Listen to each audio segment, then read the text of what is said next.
Ketua Fraksi Partai Golkar MPR RI, Melchias Markus Mekeng, menilai penerbitan obligasi daerah sebagai kebutuhan mendesak untuk menjawab tantangan pembiayaan pembangunan di daerah.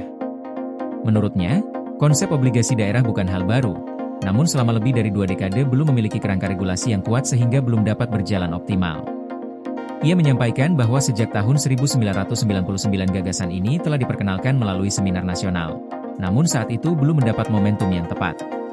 Kini, setelah hampir 25 tahun, Mekeng menilai sudah saatnya Indonesia memiliki payung hukum yang jelas untuk mendukung penerbitan obligasi daerah. Dalam Sarasehan Nasional MPR RI di Yogyakarta bertema obligasi daerah sebagai alternatif sumber pembiayaan dan instrumen investasi publik, Mekeng menegaskan bahwa obligasi daerah merupakan instrumen pinjaman jangka menengah dan panjang yang bersumber dari partisipasi masyarakat. Di tingkat nasional, instrumen serupa telah sukses diterapkan melalui surat utang negara, yang diminati investor karena memiliki dasar hukum yang kuat. Ia menilai, meskipun sudah ada sejumlah regulasi terkait keuangan negara dan pasar modal, belum ada aturan khusus yang mampu meningkatkan kepercayaan investor terhadap obligasi daerah. Tanpa kredibilitas dan perlindungan hukum yang jelas, minat investor dinilai masih rendah. Fraksi Partai Golkar MPR RI pun menginisiasi rangkaian Sarasehan Nasional untuk menghimpun masukan dari berbagai pihak. Hasilnya akan dirumuskan dalam naskah akademis dan diusulkan ke DPR agar masuk dalam program legislasi nasional. Mekeng mencontohkan keberhasilan berbagai kota dunia yang telah lama memanfaatkan municipal bonds, seperti di Brasil, Kolombia, India, Amerika Serikat, hingga Eropa dan Asia. Keberhasilan mereka, menurutnya, ditopang oleh pengelolaan anggaran yang transparan, akuntabel, dan kredibel.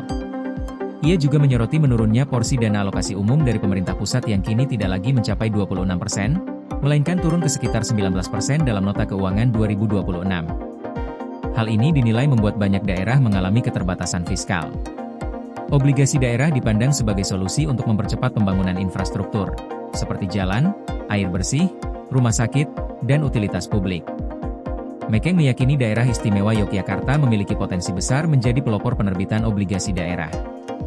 Ia berharap undang-undang obligasi daerah dapat diselesaikan pada 2026 dan penerbitan perdana dapat dimulai pada 2027. Mekeng menegaskan penguatan kemandirian daerah sejalan dengan arahan Presiden agar daerah tidak terus bergantung pada APBN.